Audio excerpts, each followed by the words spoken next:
não veio para destruir a vida dos homens, mas para salvá-los, e foram para outro povoado. Vamos orar, irmãos? Senhor, meu Deus, meu Pai, muito obrigado por essa noite maravilhosa de domingo. Fale conosco com a sabedoria que só o Senhor pode nos proporcionar, Senhor. Em nome de Jesus, amém e amém.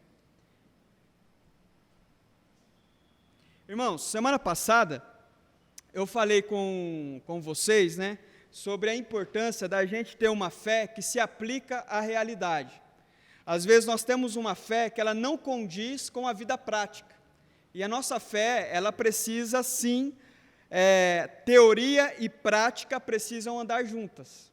Não adianta nada você aprender um monte de coisa, de Bíblia, de teologia, só que você olha e você fala, cara, isso aqui é impraticável, isso aqui não é realidade, isso aqui não condiz com a vida real de um ser humano. Então, infelizmente, hoje a gente vive muito nisso, Eu acho que sempre foi assim, mas talvez hoje por conta da rede social, isso está cada vez mais divulgado, Então as pessoas ensinam muitas coisas que a gente olha e fala, cara, isso é impossível, esqueça, não existe fazer isso aí, Então eu vou dar para vocês alguns exemplos, Tem uma dificuldade que eu tenho encontrado, tenho observado, e a gente nota isso com bastante clareza, que é o seguinte: as pessoas estão usando algumas palavras de forma genérica, usando algumas palavras muito importantes para tudo, E uma coisa que eu entendo é que aquilo que é tudo, no fim, não é nada. Se uma palavra que você usa, ela serve para tudo, no fim, essa palavra não serve para nada. Eu vou dar um exemplo para você de uma palavra que as igrejas usam muito para tudo, e no fim das contas, essa palavra está perdendo o significado. Qual é a palavra? Evangelho. Todo mundo fala de evangelho. O pregador mais bíblico, mais preciso, mais coerente, ele fala que ele prega o evangelho. E o pregador mais místico, que parece mais outra religião do que o cristianismo, ele também bate no peito e fala que prega o evangelho. Todo mundo diz que é pregador do evangelho, todo mundo diz que anuncia o evangelho, todo mundo diz que crer no evangelho. No fim das contas, ficou uma confusão, que ninguém sabe o que é de fato o evangelho. Então as pessoas usam a palavra evangelho como se fosse uma carta coringa. Eu não sei o que eu vou falar, eu não sei o que eu vou explicar, mas eu uso aqui a palavra evangelho para dar uma migué, para dar uma disfarçada aqui. E a gente vai usando a palavra evangelho para qualquer coisa. E fica uma confusão, porque você não sabe. Então, pouquíssimas pessoas definem, pouquíssimas pessoas usam a palavra evangelho com coerência. Uma outra palavra que é bastante usada e que também está perdendo a sua importância, a palavra depressão. Todo mundo usa a palavra depressão para qualquer e toda situação, toda questão. E também está perdendo a importância, do mesmo jeito que a palavra evangelho. Então, todo mundo fala que tem depressão, que está em depressão, que está isso, que está aquilo, e no fim das contas, poucas são as pessoas que conseguem definir de fato o que é depressão. Olha, fala para mim aqui, o que é evangelho? Não, explica para mim assim de uma maneira, você tem 30 segundos, me explica o que é evangelho. Você tem 30 segundos, me explica o que é depressão. Você tem 30 segundos, me explica o que é comunismo. Todo mundo fala de comunismo, Me explica para mim, assim, de um jeito fácil, simples, o que é comunismo? Ou então, o que é conservadorismo? Explica para mim. Então, todo mundo usa essas palavras coringas, para tudo, e no fim das contas, a sensação que dá é que as pessoas usam de um modo mecânico, nem elas mesmo parou para refletir sobre essas palavras. Então, nessa noite, tá doce esse café, hein? Meu Deus do céu, a pessoa estava apaixonada, rapaz. Irmãos, no fim das contas, muita gente usa a palavra evangelho de um jeito incoerente, de um jeito que não é preciso, de um jeito que não é o jeito que Jesus e os apóstolos ensinavam. Então, o Tim Keller, ele diz assim, aí você já vê a diferença de alguém já pensador, de alguém maduro e que está afim de um papo mais sério. O Tim Keller diz assim, o evangelho não corresponde a tudo. Aí já é um choque. O evangelho não corresponde a tudo. Não é qualquer texto bíblico que você pega lá isolado, que você vai falar sobre ele, que isso aí é evangelho. Não se engane, o evangelho não corresponde a tudo. E ele diz outra coisa, olha só a importância de você ter um pensador disposto a realmente esmiuçar uma palavra que está caindo quase que na insignificância. E ele diz outra coisa, ele fala assim, ó, e o evangelho não é o resultado do evangelho. Ação social, por exemplo, da cesta básica, ajudar os pobres e tudo mais. Isso não é necessariamente o evangelho, isso é resultado do evangelho. E o Tim Keller diz, o evangelho não é o resultado do evangelho. Olha que interessante nós começarmos a refletirmos nas palavras que nós usamos no dia a dia.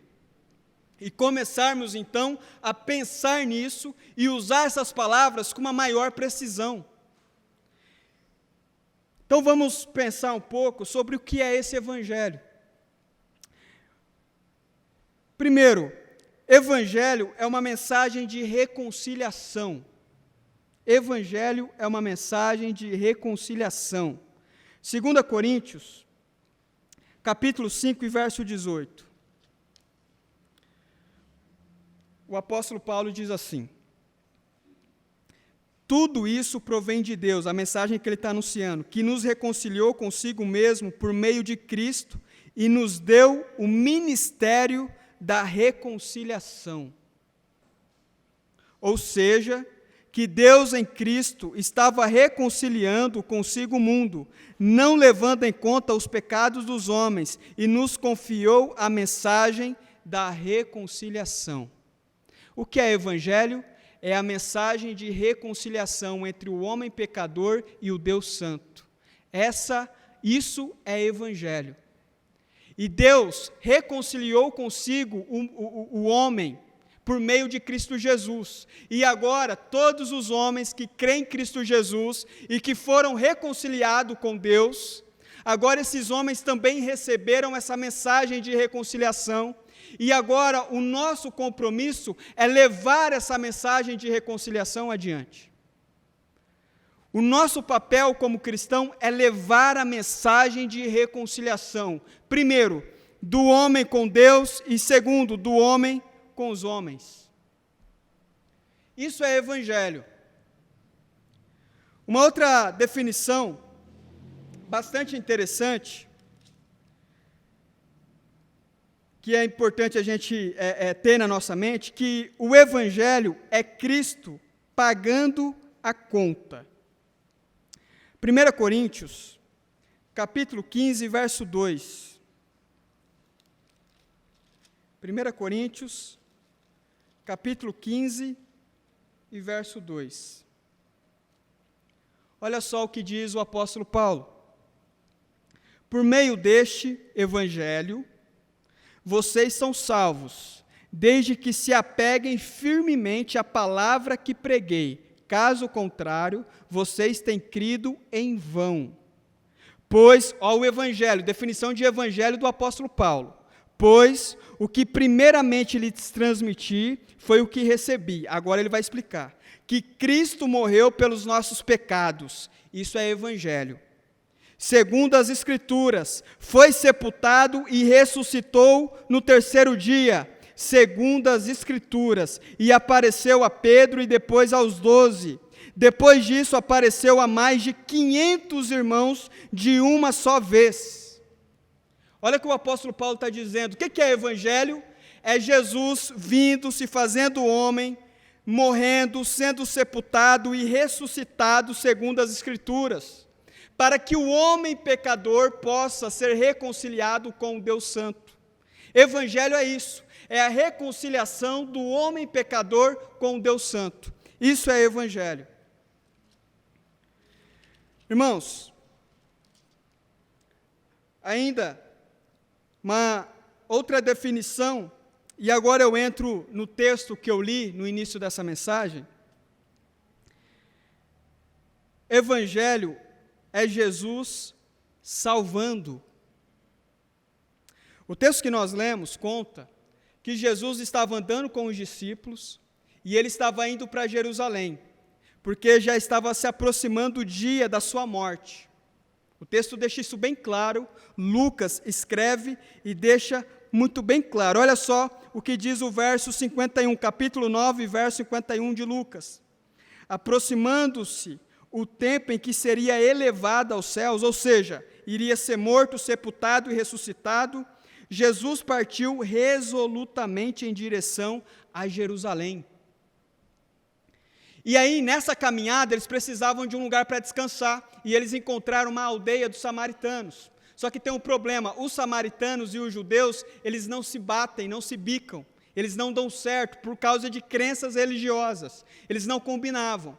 Então, vai alguns discípulos à frente e pede para ver se é possível Jesus dormir ali naquela aldeia para descansar, porque estava indo para Jerusalém. Quando chega lá, os samaritanos não aceitam que Jesus fique na aldeia. E imediatamente os discípulos ficam revoltados. E o texto diz que 2 discípulos especificamente ficam muito bravos com isso, que é Tiago e João. Os 2 ficam muito bravos com essa situação, né? Isso está no verso 54. E então, o que acontece? Imediatamente, Tiago e João perguntam para Jesus: Senhor, queres que façamos cair fogo do céu para destruí-los? Porque Tiago e João ficou revoltado. Como assim? Eles estão negando uma estadia, um descanso para Jesus. Não custava nada eles dar um lugar para Jesus descansar. Não custava nada eles dar um lugar para Jesus repousar. Eles poderiam muito bem ajudar, mas eles se negaram. Eles se negaram. Então Tiago e João ficam revoltados, revoltadíssimos, a ponto deles dizerem: Senhor, quer que a gente faça uma oração aqui para cair fogo do céu e matar essa aldeia? Irmãos, a gente quando olha para a postura de Tiago e João, a gente hoje, né, com um olhar 2000 anos depois, o olhar mais frio, né, mais tranquilo, a gente está numa outra situação, você está aí sentado, tranquilo. Mas na hora do vamos ver, na hora que o negócio está pegando ali, a irritação vem, a raiva vem. E imediatamente, qual é o desejo? É que faça cair fogo do céu. Quantas vezes pessoas que poderiam te ajudar, quantas vezes pessoas que não corresponderam às expectativas que você tinha sobre elas, não fizeram aquilo que você esperava que fizesse, e você fica extremamente revoltado, furioso. E se você pudesse, talvez, pedir para cair fogo do céu sobre aquela pessoa, caía fogo do céu. Caía fogo do céu. Irmãos, esse sentimento, ele é muito humano, é muito natural, é muito comum de todos nós. Todos nós, em algum momento, tivemos situações onde nós ficamos profundamente irritados, chateados, frustrados, tendo que lidar com frustrações, com questões que nós esperávamos e que não foram correspondidas. E qual é o nosso desejo? Que caia fogo do céu. Olha, eu quero que caia fogo do céu. Senhor, o Senhor permite? Aí Jesus fala: calma Tiago, calma João, não é bem assim, calma, segura aí, não é desse jeito, não é assim que a banda toca. E às vezes, irmãos, você está lá furioso, pedindo para amaldiçoar a 10ª geração da pessoa, e Jesus está lá do alto dizendo assim: calma, calma, calma, calma, não é bem assim não. Olha só, que Jesus vai responder? Mas Jesus, voltando-se, os repreendeu, dizendo. E é interessante que Jesus, em alguns momentos, ele vai ser consultado. Ele vai ser consultado para saber como que deve agir. Você lembra daquele caso de Marta e Maria, que a Marta estava limpando a casa inteira e a Maria estava lá sentada aos pés de Jesus, conversando com Jesus ali e tal, e a Marta estava trabalhando sozinha e ela se sentiu injustiçada. Às vezes, irmãos, você vai estar trabalhando e ninguém vai lá para te ajudar, e a primeira sensação que você vai ter é de injustiça. Fala, poxa vida, ninguém vem aqui me ajudar, estou aqui trabalhando, estou aqui me dedicando, ninguém vem aqui, ninguém se move, ninguém me ajuda, ninguém se empenha junto comigo. E aí a Marta, ela quer um aval de Jesus. Jesus, me apoia aí, fala para minha irmã vir me ajudar. Jesus diz o que para Marta? Marta, Marta, você está inquieta e preocupada com muitas coisas. Aí tem um outro episódio, onde um homem chega em Jesus e fala assim, Jesus, peça para que o meu irmão reparta metade da herança comigo. Aí Jesus diz para ele, quem me constituiu juiz entre vocês? Ou seja, o que Jesus está dizendo para aquele homem? Rapaz, eu não tenho nada a ver com isso. Não venha querer me usar para pesar sobre outra pessoa. Marta, não venha querer me usar para pesar sobre Maria. E às vezes, irmãos, nós temos essa tendência de usarmos algumas pessoas para pesar sobre a outra. Um filho normalmente faz isso, um irmão normalmente faz isso com outro irmão, que é o caso de Marta e Maria. Eles manipulam uma situação para que o pai ou a mãe pese sobre o outro irmão. Isso é muito comum. Funcionários que trabalham juntos manipulam uma situação para que o gerente ou o patrão pese sobre o outro. E Jesus, ele nunca cai nessa. Jesus nunca cai nessa, porque o compromisso de Jesus é com o Evangelho. Olha que interessante a resposta de Jesus. Mas Jesus, verso 55, mas Jesus, voltando-se, os repreendeu, dizendo, vocês não sabem de que espécie de espírito vocês são. Vocês parece que eu estou pregando aqui, estou ensinando vocês estão andando comigo para cima e para baixo, e até agora vocês não entenderam que eu estou ensinando para vocês. Vocês até agora não entenderam o espírito daquilo que eu estou ensinando para vocês. Vocês não perceberam que o Filho do Homem, que eu não vim para destruir as vidas, eu não vim para destruir os homens, mas eu vim para salvá-los. O meu compromisso aqui não é destruí-los, o meu compromisso é salvá-los. Do mesmo jeito que se eu tivesse que destruir, o primeiro a ser destruído seria Tiago e João. Mas Jesus, ele nunca cai nessa, e agora ele dá uma exortação em Tiago e João, dizendo assim, vocês estão entendendo a minha mensagem de um jeito genérico. E tem muita gente que vive com a palavra evangelho na boca, mas nunca parou para entender de fato o que é evangelho. E evangelho é palavra que traz vida, não é palavra que traz morte. Evangelho é palavra que traz restauração, não é palavra que traz divisão. Evangelho é palavra que traz perdão, não é palavra que traz condenação, é evangelho. E o compromisso de Jesus é trazer vida aos homens. Vida aos homens. Irmãos, evangelho é a boa notícia. O significado da palavra evangelho é boa notícia. Evangelho é a boa notícia de que homens pecadores, assim como eu, assim como você, Tiago, João, todos aqueles que creem em Jesus, por mais pecadores que sejam, se crerem em Jesus, se arrepender dos seus pecados, um dia vão poder voltar para casa. Isso é evangelho. E é isso que Jesus ensina, esse é o espírito da mensagem de Jesus. Agora, tem algumas considerações que eu acho importante trazer para você. Primeiro, irmãos, Arrependa-se. Arrependa-se do mal que você fez para alguém. Arrependa-se daquela situaçãozinha que você manipulou para prejudicar alguém. E todos nós, irmãos, em algum nível, e eu sou o primeiro, quando estudando esse texto durante essa semana, eu mesmo fiz reflexões de coisas, há muito passadas. E o nosso coração é pecaminoso, e se não for o evangelho da graça, nós estaríamos perdidos. Irmãos, tem inúmeros casos de professores que perderam emprego por causa de manipulação de alunos, que chegaram em casa, manipularam uma situação para os pais foram na escola e fizeram o professor ser expulso da escola. Isso que eu estou falando, irmãos, é aquilo que eu falei no começo, semana passada, é Bíblia na vida real, não é fantasia, é Bíblia na vida real. Pessoas que perderam emprego, homens que perderam emprego por causa de manipulaçõezinhas de colegas de trabalho. Olha que coisa pesada.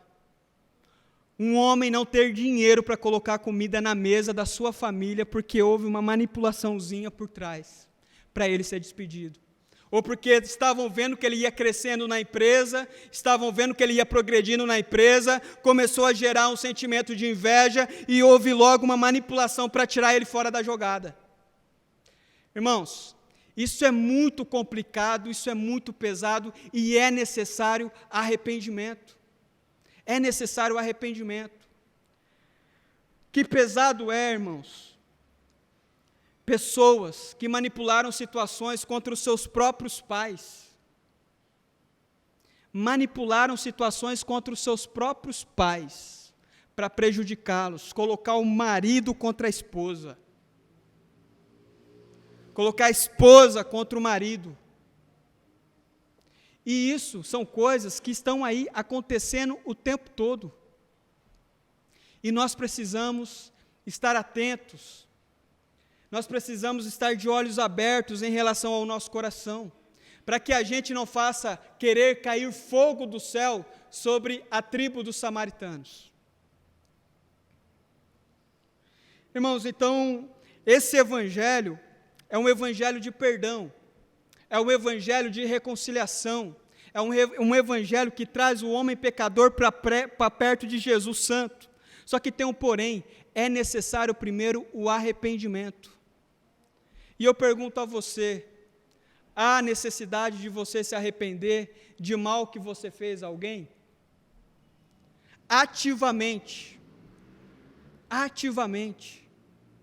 Você pensou, você planejou fazer mal para um primo, para um irmão, para um amigo. Eu lembro muito de uma conversa que a Bíblia relata entre Salomão e um homem chamado Simei. E ele diz para Simei, Simei tinha prejudicado muito Davi na vida dele. E aí Davi, se eu não me engano, já estava bem idoso, já tinha morrido já nesse momento. Salomão chega para Simei e fala assim, você sabe no seu coração o mal que você fez ao meu pai. Você sabe, e nós sabemos, irmãos, nós sabemos no nosso coração o mal que fizemos a outras pessoas. Eu sei, e eu tenho certeza que você também sabe. E é necessário arrependimento. É necessário nós colocarmos a mão na consciência e nos arrependermos diante desse Jesus, que perdoa pecados, mas perdoa pecados daqueles que são arrependidos. Irmãos, é necessário nos arrependermos do mal que talvez a gente não chegou a executar, mas daquilo que a gente planejou. Nós planejamos, e é necessário nós nos arrependermos. Nos arrependermos daquilo que a gente planejou. Nos arrependermos do mal planejado pelo nosso coração. Olha o que Tiago e João diz para Jesus: Jesus, o Senhor quer que a gente faça descer fogo do céu? Não houve fogo. Fogo não chegou a descer, não aconteceu nada, mas no coração de Tiago e João, isso já tinha acontecido. Às vezes o pecado ele não chegou a acontecer, mas no coração ele já aconteceu. E é necessário, irmãos, nós tomarmos muito cuidado, para não desejarmos fogo sobre os samaritanos. Tem um outro ponto. Agora eu digo a você, perdoe situações que você sabe que fizeram para te prejudicar. Situações que você sabe, promoções que você não teve, oportunidades que escaparam da sua mão, um monte de situação que pode ter acontecido, que você sabe que fizeram para te prejudicar. Perdoe, não ande com isso no seu coração. Não ande com isso no seu coração, perdoe, libere perdão. Libere perdão. Essa é a mensagem do Evangelho. Evangelho é o quê? Evangelho é vida, não é morte. Evangelho é novo começo, é novo momento, é nova fase.